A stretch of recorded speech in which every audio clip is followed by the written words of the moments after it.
In the previous episode of this 4-part series on finances for teens, we tackled how to access your very own credit file, plus how to slay buy now, pay later, and credit cards. In this episode, we're going to cover budgeting and goal setting, then look at what investment options you really need to know about. Think of this as your ultimate teen money toolkit. Real tips, practical examples, and no boring financial jargon.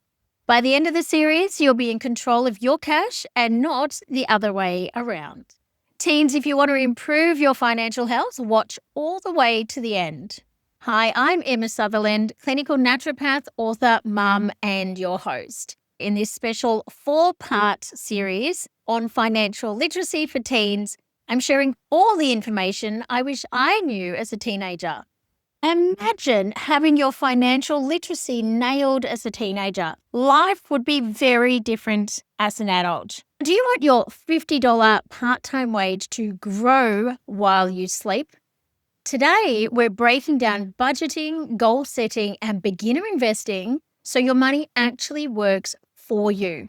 Who wants to make money while they sleep? First up, let's hit budgeting. Think of it like a roadmap for your money. You can see exactly where your cash is going and then plan for the things that you actually want. Let me give you an example. You earn $200 a week from a part-time job. Here's the simple breakdown. You put $100 into saving for a big goal like a laptop or concert tickets. You put $60 into spending account, which is for food, for fun, for apps you might want to download, for that kind of thing. And then you put $40 in an account that is for bills or these essential payments like your phone that you really need to make. Now, apps like Frollo, for example, make this really easy. You link your accounts and it tracks everything automatically. I've popped the link in the show notes below to that app. A really great way to get your budgeting done as easy as possible.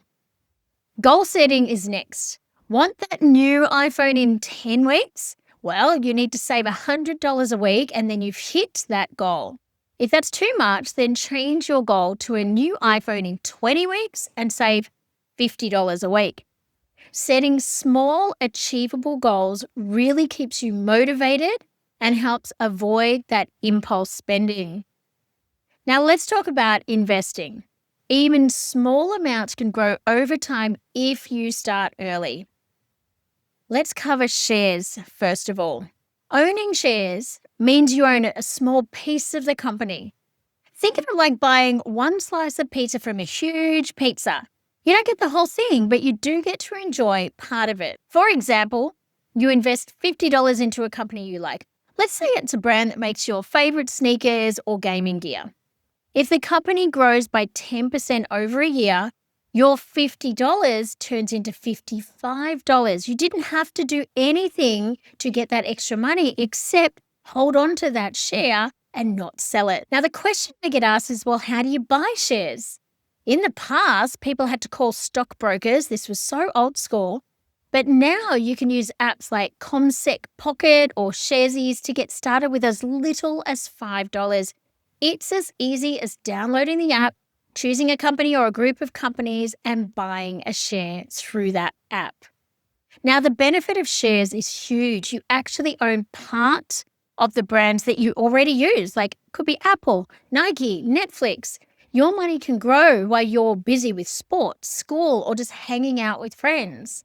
Starting small when you're young means time is on your side. Even tiny amounts can add up big over the years. Now let's play a game. If you invest $100 a month into shares from the age of 17 and you never sell any of those shares, how much do you think your shares would be valued at the age of? Let's start with 27. So you're 27, you've been investing for 10 years, you've been investing $100 a month into shares. How much money do you think you have in that account?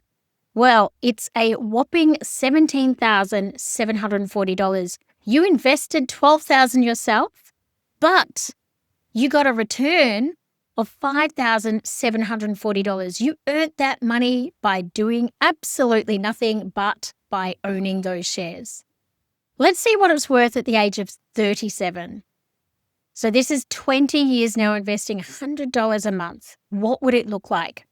Let me give you an insight. You've actually invested yourself out of your own pocket $24,000. But your shares are now valued at $52,630. You have earned $28,638 for doing nothing but owning those shares. And then just give you a little bit of a carrot. By the time you're 47, those shares would be worth $126,000. So it's a huge amount of money. Shares are such a great investment and really good if you start little and start when you're young. Next up, let's look at savings accounts. A teen-friendly, high-interest savings account can grow your money safely. For example, you could deposit $100 and the bank account's giving you a 5% interest. And if you leave it there for a year, you've earned $5. This is easy, it's very low risk, and it's a good first step.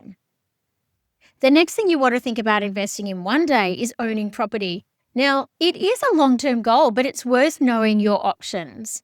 Buying a $500,000 home with a 10% deposit means that you need to save $50,000 up front, and then you need to get a mortgage for the $450,000 difference.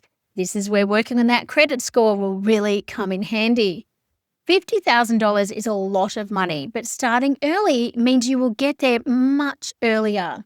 Even just knowing about it now sets you up to make smart choices later. So here's how it all fits. Budget your money each week.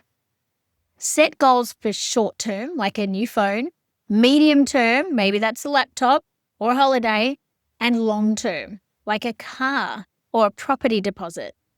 Invest a small portion of your savings to let your money grow. Let me give you this in an example because it makes it much clearer. Let's say you earn $200 a week. You're going to save $50 in a high-interest bank account. You're going to invest $30 into shares. You're going to spend $100 responsibly, and you're going to spend $20 on your phone bill, which is an essential item. Over time, your savings grow, your goals are achieved, and you learn financial literacy. You master your money instead of you being a slave to money. Now, here's the challenge for you. I want you to create a mini budget for this month using an app or even just a spreadsheet or a piece of paper. Pick one short-term goal and one small investment to start growing your money now. Track your progress and share your progress and your goals with a friend. It really helps to stay accountable.